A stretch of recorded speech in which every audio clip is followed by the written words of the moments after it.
Welcome to Cancer and Peace. My name is Sean Stewart. I'm here with Peter Scalzo, 19-year cancer survivor, and we've been brought on a special journey for the last several weeks because this man has taken the most difficult wall in his life and has been taking us through his time of journaling through that. And our thoughts in doing this were not that this is your journey, that you should follow exactly what Peter did, but just to hear one man's struggle of going through the wall and to process that out loud with him as a part of his journey, that is a way of him sharing his life. And there are trail markers, is what we would like to call them, that you might find helpful along the way. And in doing that, we like to do that with others too, is to ask them about their journey and let's hear their trail markers, because not everybody's journey is the same. And so it's been a blessing. I just want to say that up front in today's podcast, to have you be willing to go into these really deep and personal journals of you sharing your heart. And so do you feel any inhibition about this as we have been going into this right now? Or has it been, how has it been? And before we dive into the material again today. It's been a journey for me. It's been ups and downs, emotional at times, sadness, and recounting a situation where I felt so much fear and anger and sadness is difficult to sort of redo it, but it's been beneficial for me. So it's been good. And I'm glad. It's very interesting because my way out of, or processing the wall, getting through the wall, was to process those emotions and then to process God's truths and to feel his presence and all that stuff. But I wasn't planning on documenting that at all till our buddy brought down an empty journal and put it on my chest. And I thought, well, what the heck am I going to do with this thing? But now I see the value. Not only back then there was a value with me. It's such a huge benefit for me to write things down because I'm able to really digest and analyze my thoughts and then put them down. There's something about writing them out that's very beneficial for me. And so in the same way now, to look back, I'm glad that I did that, because now the journey has been documented for me, and now I can go back and say, oh, that's what happened. That's what God did. That's what I did.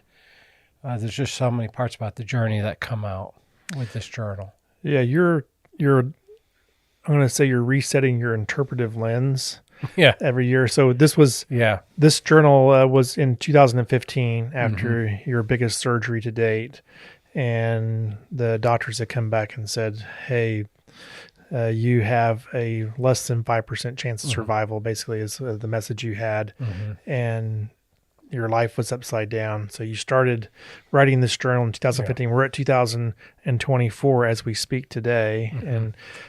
And so that's 9 years later. And so your thoughts and feelings towards just the lens that you read this from looks different. I was interested because you and I have talked before the podcast a lot. And as you were sharing, you had different feelings than you did 2 or 3 years after, because you actually used the words you felt at some point in time euphoric, which I thought was an interesting about the words that were expressed in this journal. And now you feel something different. And I was actually curious what caused that lens to change from euphoric to where you're at today, and how would you describe it today? Yeah, I think that's interesting just to sort of talk about that. But I think that right now, currently in 2024, where I said I don't feel well, so it's difficult. And I think after when I sort of came out about my journey in 2016, I had speaking engagements and I kept doing that. 2019, a book and all that. I really sensed that God was using this story. And he had a purpose and a plan in it, and it was big.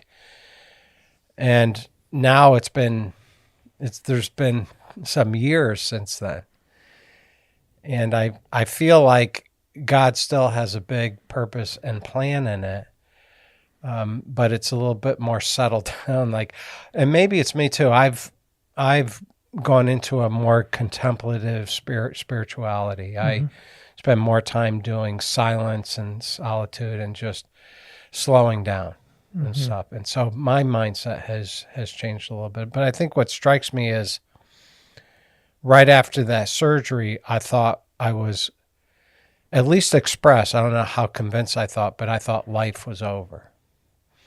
And I expressed that many times in this. Yep. And yet now, 9 years later, I've had 9 years of quality life. So it definitely was not over. I was not accurate back then. Yeah.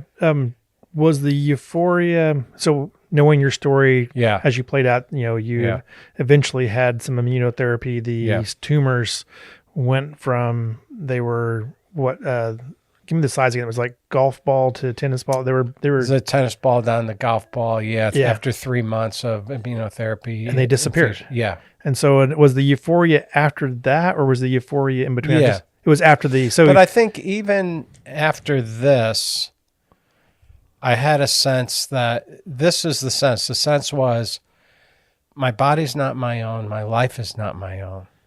I'm in God's hands completely. And there was a certain euphoric, peaceful feeling about that, even though it was uncertain whether I was going to live. And the cancer was growing inside of me. Okay. But I still had that sense that God had a greater purpose in this whole thing and that I was completely in his hands. I think that whole turning my life and will over to the care of God is there's great peace in that if one can get to that point.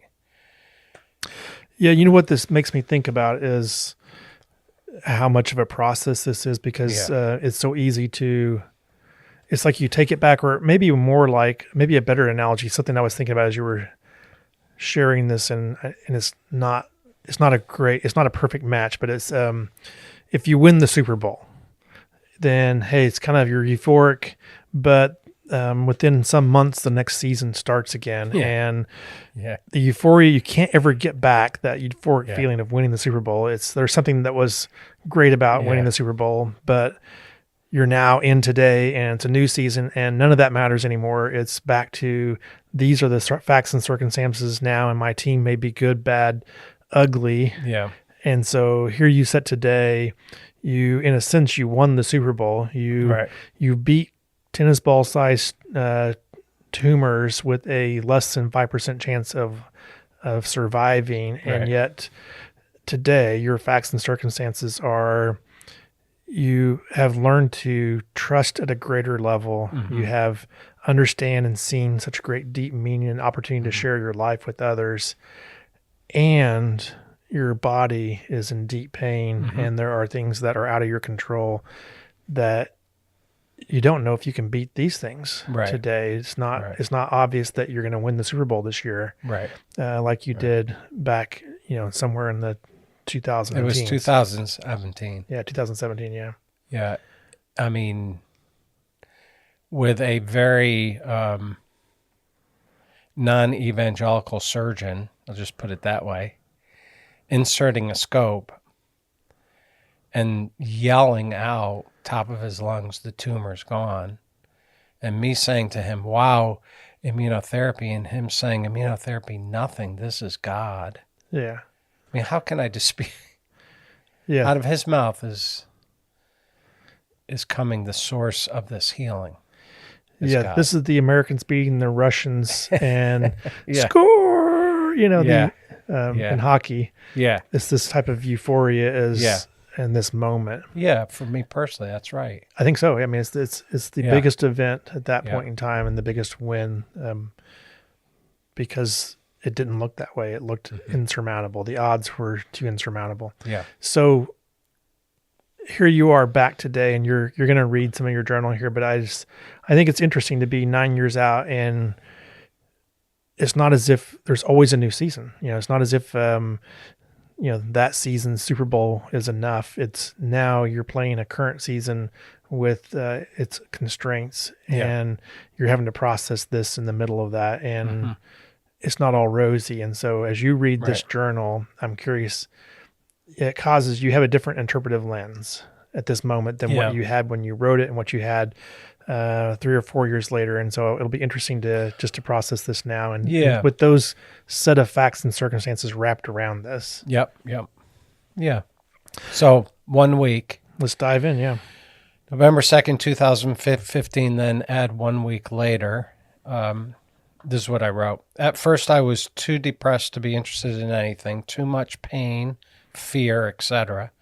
This surgery was a game changer, more invasive than the others. The outcome medically is suspect, stage 3 or 4, high-grade cancer again. It is fatal. Further treatment, ? No more ureters. They had taken the ureters out. Everything is bowel tissue now. Will it even work? First time Dr. Grasso has done some of this work with a neobladder system. Then I put, yet Jesus knew all this. I am trying to be patient with it. I don't seem to have to care about worldly things. I'm trying to rest in him. I have no idea what the future holds. I only know to cling to the one who holds the future. I don't want to question Jesus. I want to trust in him. I want to be around to love and serve him, enjoy my family. And I said, Lord, I ask you for healing and restoration for your honor and glory. Abba, Father. So there are so many conflicting statements in that. And so this literally is a dump of all the different ups. Because what I hear is a man who has big ups and downs going inside of there, because I heard the words, it is fatal. Yeah. And then I heard, I don't know what the outcome of this is. But you stated the outcome in a different journal entry. The outcome is fatal. Yeah. And so these, like, your emotions are expressing a dynamic range of feelings that are happening inside of you. Is that a fair statement? You just feel like all the ups and downs. Yes. I'm curious about something that now, as you interpret this later on, there was a comment that you made, and I feel like it represents a story that was part of your formation years. And so you can tell me your thoughts on this, but you said, I don't want to question Jesus. Yeah. And how do you interpret today? And why do you think that? Why is it that you said that when you did it? And now how do you feel about it today? I'm curious about that. Yeah, I think it was more, I don't want to doubt, but I think that now, so my formative years definitely in my Baptist mind, and putting a bow on everything, that would have been bad to doubt or question. I didn't want to be a Peter or somebody like that. And so now you are a Peter. Now I think it's healthy. I think it's healthy to ask questions and to be honest with Jesus. I am now. It doesn't mean that I doubt his existence or his goodness, his character, anything like that. But sometimes things hurt, and I'll say to him, this really hurts. Don't you doubt his goodness in some sense? Isn't that part of the wrestle? Is why are bad things happening in this way? Isn't that in a sense a doubt of his goodness? For me, like, I understand that dilemma. I understand it. When people say, how can you believe in an all-powerful, all-loving God, omniscient, omnipotent, all that, and yet there's such pain and suffering in the world. And I have my own personal view for my own life, even going through this cancer journey. He's brought such depth to my life through this pain and suffering that in so many ways, relationships, but also my relationship with him, but just my understanding and where I'm at in so many ways, that I think that it was good for me to have a season like this of suffering for my life. At this point, though, in this journey, back then, there was doubt, right? Oh, yeah. So you were hiding real doubt. Yeah. By your words, but now you're looking at it going, it's okay to have questions. Yeah. I'm actually thinking about this in terms of the Job story, because you see all these questions that are unanswered in Job's life in the Yeah. Bible. And so this story of a man who is in his dark night of the soul troubles, and we see him wrestling with some Yeah. very similar questions. And then we see his friends come along and wrestle with him. And so how do you put yourself into that Yeah, tension? I did 7 trips to Israel. I'm sorry, what were you going to say something? I'll just add to the question is Oh. like 9 years later, we have people here who have their own doubts. In all honesty, they're probably listening to this podcast. Mm-hmm. And how would you help them to walk through the tensions of, hey, what's a healthy way to ask the questions to deal with your real doubts and real fears? And what are things that now that you've learned from this a little bit, or where are you at in that would help somebody too that's walking through that journey? You're going to have to help answer your own question. But I think for me, when I've had 7 trips to Israel, and I got pretty close on 5 of the trips to a Messianic Jewish woman. And incidentally, she passed it was a couple of years ago from pancreatic cancer. But, and she said, how could God have allowed the Holocaust? That's a big wrestling tension for them. Mm-hmm. And she said, we don't try to solve it, we just discuss it. And to me, there was this sense of it's healthy to be able to question and to be able to express yourself. But there are things that we may not ever get the answer to. Like, I don't understand why the Holocaust happened. I don't understand why different pain and suffering comes to certain families, and we all go through these walls. I know for myself that at the time I wrote this, it was a big mystery as to how God was going to use this. Was I even going to live? 9 years later, as I look back, I see his hand in it now. Back then, I was like, this is a dark, dark, dark place. Describe what you see in his hand in it now. It's a richness that I feel in my relationship with him. I have a certain dependence and surrender that I didn't have before. I have a certain intimacy that I didn't have before. And would you say that, and could you have gotten that in another way? No way. So this journey, you feel like, or your belief is that you developed a richness in relationship that could only come by having gone through such a hard, painful experience, the wall. This wall. That's my position. I mean, you have to understand that I was alone, even though, my kids were in and out, but I was alone with God in the darkest place I've ever been, a place of death and depression and devastation. And God visited me eventually in that place.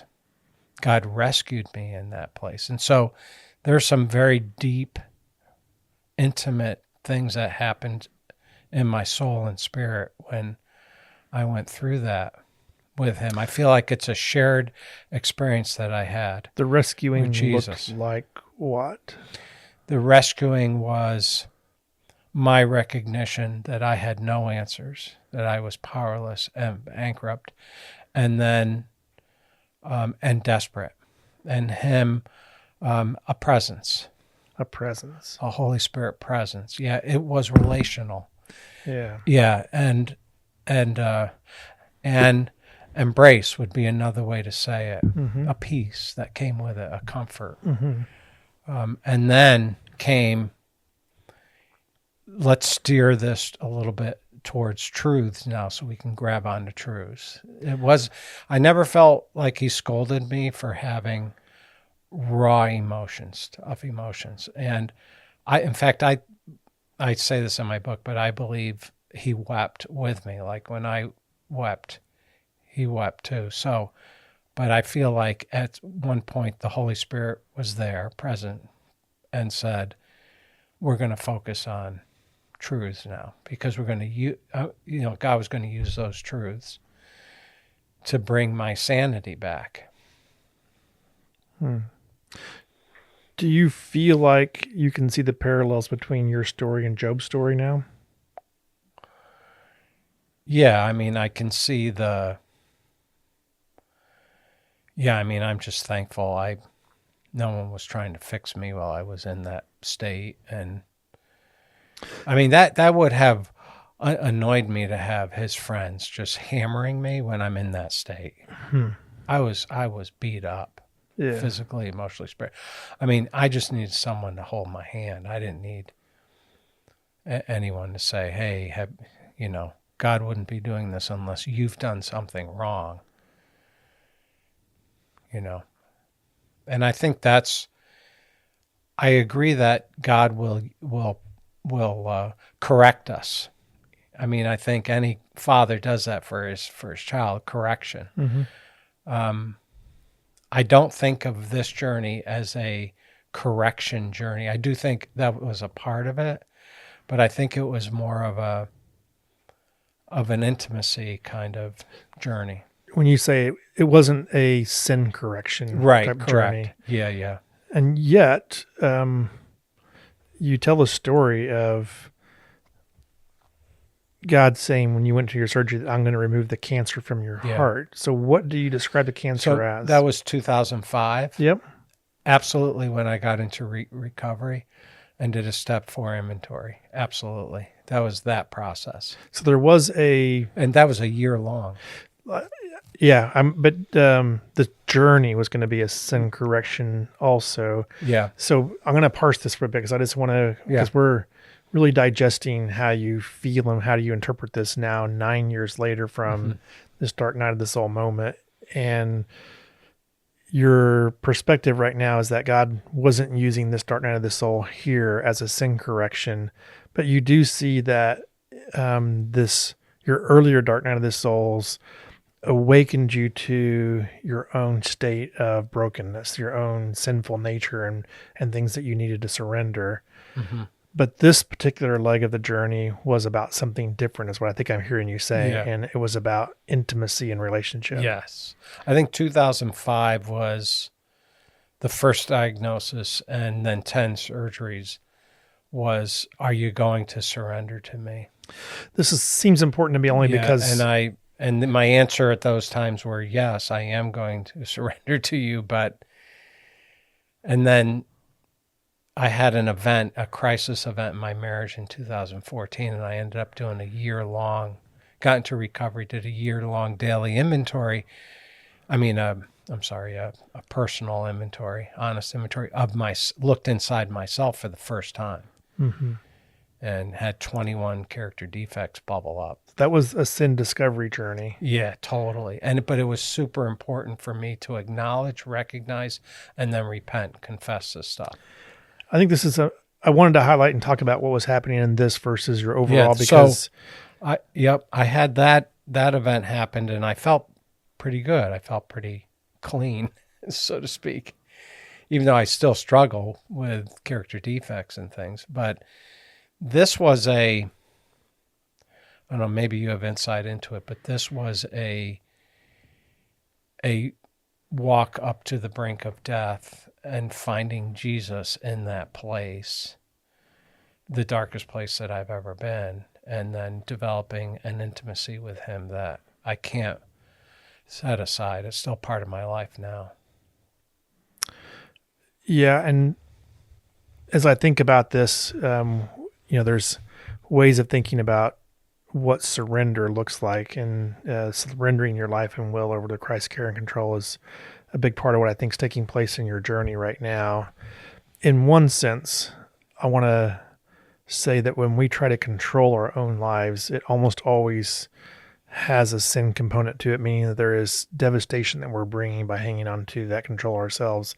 It's egocentric. It has pride and other things attached to it, which can be ugly, but the point isn't trying to put into a bucket of sin or not. It's a recognition of the peace of being able to relate to that there is a power higher than myself that loves me. It becomes a love relationship. So it's not about performance where you're trying to not sin so much. So I'm controlling less, trying to sin less. It is, no, I'm surrendering and I can trust in this love. And no matter how much or little sin is there, you're still in that care and control. And it's a surrender to love, in a sense, is a way of thinking about it. I think is what's taking place with your journey right now in this particular chapter. Yeah, in 2015, I knew that I had nothing left. In 2015, being cut up and being at that point that I was with the very low survival rate. You say nothing. You had no control left. Yeah, in nothing. Other words, when you say nothing, I had no energy. I remember laying around thinking, I can't even get up. Well, this is what we define as powerlessness at a high level, right? It's I couldn't even walk. I mean, I Yes. can't even get up. I'm so exhausted, beat up, and pain, and there's so much pain. Yeah. And it kept going, but it was not just physically. It was any other time they would say, "Oh, we got the cancer out." And I was like, okay, well then everything's going to be fine. This was not that. This was, there's no clear margins. The cancer's still in there. And I thought, well, what's the point? What is the point? I think your journal reveals something there that is part of what I think I see, at least and you can either resonate with this or not. And it is that up and down is your wrestle with that very thing you're talking about. It is, I know there's truth out there, but my feelings are so far over here that it's fatal. Mm-hmm. And then there is truth and it's fatal. And it's like this being, it's as if you're being pulled two different directions. One is, do I really believe in these things over here that are what I think are truths? Or am I going to trust my emotions that all these fatalistic events that have hit are going to be the things that take me out? And so what I hear is the expression of both things that are happening. And it's not as much that you're bipolar or you have two personalities, something like that inside of you. You literally are wrestling with truths that you believe probably are really true. And you're going to have to explore that, and feelings that are telling you things that seem and feel like truths also, and they don't reconcile. I think the message I got from God at that place, that juncture, was, who's going to drive the bus here? That's the control. Your emotion, right? Or my truths and me, like, who's going to drive this bus? And that's when I said, you're going to drive. I yielded over to you. I don't want control of this. And this is what I think is healthy about this conversation is, so what is the point of the emotions if they aren't aligned with God's truth? Yeah, if I did not process them, they would have been bottled up, and they would have come out in other ways and been very unhealthy for me. In this way, I could release them and actually put language to them. And I think that's where the intimacy really started with Jesus, was to say, hey, I'm upset with you right now. I mean, I think it was so important for me to express those emotions. Emotions should be there for different reasons, for the way we were created. And you're in a life or death situation, and your body's designed to try to react to life and death situations. And then understanding the causal events for life and death are part of the processing of protecting our physical being, in a sense, for survival. And so my reason for mentioning that is to say that there is a healthy place for what our emotions are trying to bring awareness to, where there's problems, and the problems have to be addressed. If we have emotions that come up, and rather than processing them and finding the healthy way to deal with the problem, the opposite that would be to stuff the emotion, not feel it, not process it, and not come to the healthy place. And so this isn't just in physicality, it's also in, I'm going to say the right word is, it's like the neuroscience of your brain, about how your brain processes and stores information. And so you're in a place right now where your neuroscience is telling you, shut down, shut out, because the early parts of your journey were to isolate, which were, if you follow that response and you isolate, then what happens is that you're going to be taking on all of that by yourself. And so what you did is you started processing the journal, and what you're doing today is that you've now processed the opposite. It's like, the more I open myself up to support, the more I have people that hear my story, build empathy and connection, that there's help. And so the neuroscience now tells you that support is one of the greatest things that can happen when you're in a traumatic situation that's life and death, not isolation. Either one can feel like the truth, but you've had to actually walk through and experience it by doing what you're doing, is by sharing your story. And so the more you share your story, the more you express your real feelings, and the more you connect with what truth is and has been. It's grown relationships with people around you. But what you really said is that it's also given you the ability to process your relationship with God and develop a deep, intimate trust on his truths that you can rely on.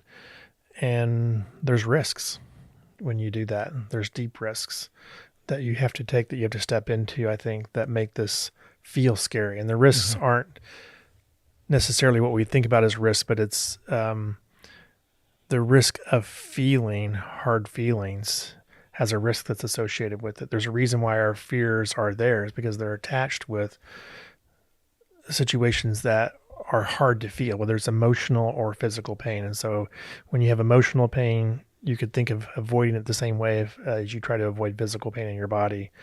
And there's a risk of feeling that pain, but it's a signal to do something with it. And so that's what's happening right now, is you're literally wading into those feelings. And so you've described the ups and downs in your journal. And that's an important part of this, is to describe those ups and downs. And now you're starting to sort it out. So I think it might be good to take that next step or two for the sort out as you're working on the sort out. Should we do it now? Yeah. Time? Okay. So the next entry, which again was I think this was 10 days after, it says this: prior to surgery, I claimed healing promises of the scriptures. Jesus is our healer. He healed at times on earth when he was present, yet godly, faithful people get sick and die all the time. I expected my situation to either be no cancer, just inflammation, which has happened before, or minimal cancer. Instead, the cancer was far worse than our previous biopsies indicated. Why? Did God abandon me? No. This would be contrary to his word, and he cannot go against his word. Does he still have the power to heal? Absolutely. Jesus healed me 10 years ago of cancer. I think one needs to ask, and should ask, for healing and restoration. If we come to Jesus as a child, which we are told to do, we should ask him for our desires. Healing is a wonderful event in Scripture and now. God loves to heal, but sometimes he tells his child, not right now or not in this life. Wow. So that really helps a lot for me, and I'll tell the why. And then early in your writings, and even in what you just read just a few minutes ago, your thoughts and emotions were, I like to use the term in the binary. They are, it's fatal. Yeah. Is on one extreme to, I should be healed, and those two extremes represent positions that your mind can take. But what you just did is that you took time to, in your journal, get to, but there's the confusing in between, and reality probably sits there. Yeah. In the confusing in between, and you're willing to look at that and find out what's really going on here. It's usually in the in between, not in the two extremes. And so you're actually now processing, hey, it could be that I have cancer and God still loves me, and I have no idea what the future holds, but we don't know where it's going to go out. And that's the real truth, right? Yeah. So let me just read the next entry. This is all part of the same entry. Yeah, keep going. We don't see the big picture. Jesus can heal me at any time by any means. The fact that my situation is bad medically does not mean that he has walked away. Right now I sit in a hospital room in New York City. It is almost By that point, almost 2 weeks since surgery. It is 5 a.m. My medical future is uncertain. My bowels don't work. I am hooked up to life support in the form of water and nutrition. I have some pain meds. My son sleeps next to me 24/7. Has God walked away? No way. Jesus is in the bed with me. He has sent his angels to comfort me. The Holy Spirit is in me, ministering to me. I have no control over this situation. I walk by faith, not by sight. And I put, here am I, O Lord. My life is spent. I feel like the shell of a man. I have nothing to offer but to abide in you and you in me. I leave results up to you. Help me to make godly decisions, to live as Christ and to die as gain. You are love. Yeah. There's not much that can be added to that. Yeah. It just fits perfectly in what we're talking about. You waded into the confusing in between. You sat in the tensions of pain and suffering, and God is real and he loves you, and you expressed that. Mm-hmm. What a great moment of peace when you let go of control. Yeah. Because you described in the situation that Jesus is in the bed with you. You had a relational understanding that he was so close to you that you could feel his presence. Mm-hmm.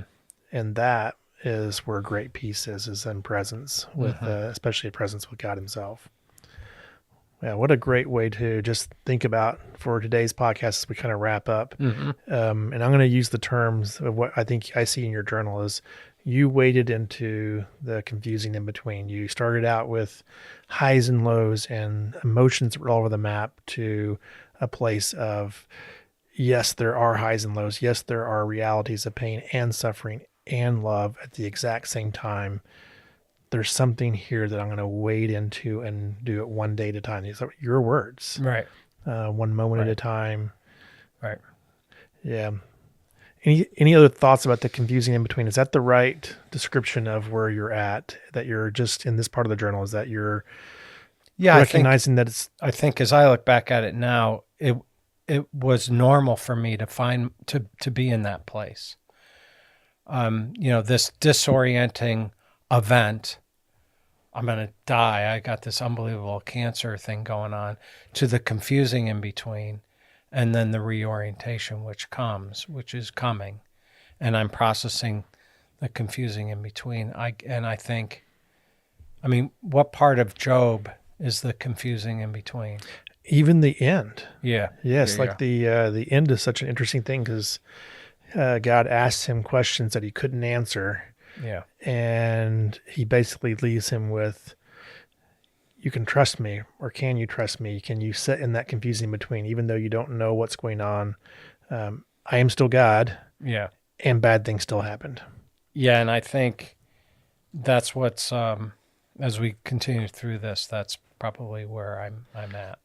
I think that's where we'll leave the audience today is, as you're on your journey, you've been listening to Peter's Journey to the Wall, that I think the thing that you would want to wade into is, can you set in the confusing in between and recognize that that's probably where reality is at, is in between. There are conflicting things, the pain and suffering of a cancer diagnosis and journey. And at the same time, there is great love and relationship and depth that is there at the exact same time. And how can that be? And that's what you're wading into. And I think this is an important part of the journey for anybody that's going through the wall to recognize. Don't get stuck in the binary. Don't get stuck in the extremes. Be willing to wade into the confusing in between, because I think I hear you describing levels of peace in that place. For sure. Well, that's really cool. Okay. Thanks everybody for listening, and Thank you. we'll talk again next time. Blessings.